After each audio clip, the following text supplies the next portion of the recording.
Shadow box மேக்கிங்கில் part 3 video தான். Part 2ல் எது வரைக்கும் பார்த்துருக்கோம் அப்படின்னு பார்த்தோன்னா, இந்த ஃப்ளவர் வந்து எப்படி ஃபினிஷ் பண்ணுறதுன்றத பார்ட் 2ல் வந்து பார்த்துட்டோம். இப்போ நான் என்ன பண்ணியிருக்கேன் அப்படின்னு பார்த்தீங்கன்னா, 2mm ஃபோம் போர்டு எடுத்து இந்த மாதிரி எனக்கு தேவையான சைஸுக்கு ஃபோம் போர்டை வந்து நான் கட் பண்ணி எடுத்திருக்கேன். இது எதுக்காக நான் பண்ணியிருக்கேன் அப்படின்னு பார்த்தீங்கன்னா, பேக்ரவுண்ட் வந்து ரொம்ப ப்ளெயினாக இருக்கிறதுனால கொஞ்சம் கிராண்டான ஒரு எஃபெக்ட் வேணும் அப்படின்னா நீங்களும் இந்த மாதிரி ட்ரை பண்ணி பாருங்கள். ஃபோம் போர்டு உங்களுக்கு எந்த லென்த்துக்கு வேணுமோ அந்த லென்த்துக்கு கட் பண்ணி எடுத்துக்கோங்க.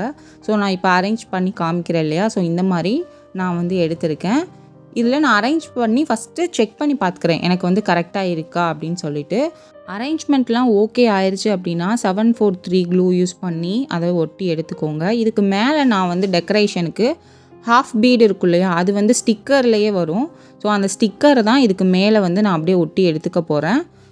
இந்த மாதிரி எடுத்தோம் அப்படின்னா நம்மளுக்கு இன்னும் வந்து பேக்ரவுண்ட் வந்து கொஞ்சம் ஹைலைட்டட் ஆகி நல்லா கிராண்டாக ஒரு லுக்கு வந்து கிடைக்கும். உங்களுக்கு எந்த ஹைட்டுக்கு வேணுமோ அந்த ஹைட்டுக்கு ஏற்ற மாதிரி ஃபோம் போர்டை வந்து கொஞ்சம் ஹைட்டு வச்சு நீங்கள் கட் பண்ணி எடுத்துக்கலாம். ஆல்ரெடி நம்ம ரெடி பண்ணி வச்சுருக்க இந்த ஃப்ளவரை வந்து இதில் இப்போ வந்து நம்ம ப்ளேஸ் பண்ணணும் இல்லையா. இப்போ இதில் எனக்கு 3 சைடு தான் வந்து இந்த ஃப்ளவர் ஒட்டுறதுக்கு இடம் வந்து இருக்குது. ஸோ அதனால கரெக்டாக அந்த இடத்துல வர மாதிரி எக்ஸ்ட்ரா ஒரு 2 லேயர் ஃபோம் போர்டு வந்து இதில் ஒட்டி எடுத்திருக்கேன். எதுக்காக அப்படின்னு பார்த்தீங்கன்னா, இந்த ஃப்ளவர் வந்து பேக்ரவுண்ட்லேருந்து கொஞ்சம் தூக்கி வந்து தெரியணும். ஸோ அதுக்காக இந்த மாதிரி லேயர்ஸ் வச்சு நான் வந்து ஹாட் க்ளூ யூஸ் பண்ணியிருக்கேன். நீங்கள் 743 ஃபெவிக்விக் எது வேணால் நீங்கள் யூஸ் பண்ணிக்கலாம். நல்லா ஸ்ட்ராங்காக மட்டும் ஒட்டிடுங்க. நீங்கள் எவ்வளோ தூக்கி போட்டாலும் அந்த போர்டை எவ்வளோ தூரம் நம்ம அடித்தாலும் பூ வந்து கீழே விழுகக்கூடாது. அந்த அளவுக்கு நீங்கள் ஸ்ட்ராங்காக ஒட்டி மட்டும் எடுத்து வச்சுக்கோங்க.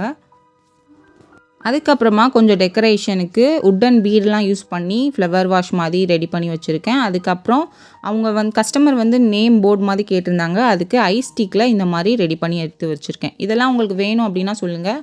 இதோட மேக்கிங் வீடியோலாம் நான் தனியாக செப்பரேட்டாக போடுறேன். அதுக்கப்புறமா இந்த திங்ஸ் எல்லாம் அரேஞ்ச் பண்ணி முடிச்சதுக்கப்புறமா சென்டர் ஃபோட்டோ வந்து வைப்போம் இல்லையா. ஸோ சென்டர் ஃபோட்டோ உங்களுக்கு எந்த அளவுக்கு வேணும், எந்த சைஸில் நீங்கள் கட் பண்ணி எடுக்கணும், இது எல்லாமே ஆல்ரெடி நம்ம மினியேச்சர் கிளாஸில் வந்து அப்டேட் பண்ணியிருக்கேன். வீடியோஸ் யாராவது பார்க்காம இருக்கீங்கன்னா மினியேச்சர் கிளாஸ் வீடியோ வந்து போய் பாருங்கள், உங்களுக்கு யூஸ்ஃபுல்லாக இருக்கும். லைட் எப்படி ஃபிக்ஸ் பண்ணுறது அது எல்லாமே ஆல்ரெடி எக்ஸ்பிளைன் பண்ணியிருக்கு. வீடியோ வந்து டோரி கிரியேஷனுக்கு கீழே இருக்க ப்ளே பட்டன் சிம்பிளை கிளிக் பண்ணி பாருங்கள். நெக்ஸ்ட்டு உங்களுக்கு எதை பற்றி டீட்டெயிலாக கிராஃப்ட் வீடியோ வேணும்னு சொல்லுங்கள், நானும் போட ட்ரை பண்ணுறேன். தேங்க்ஸ் ஃபார் வாட்சிங்.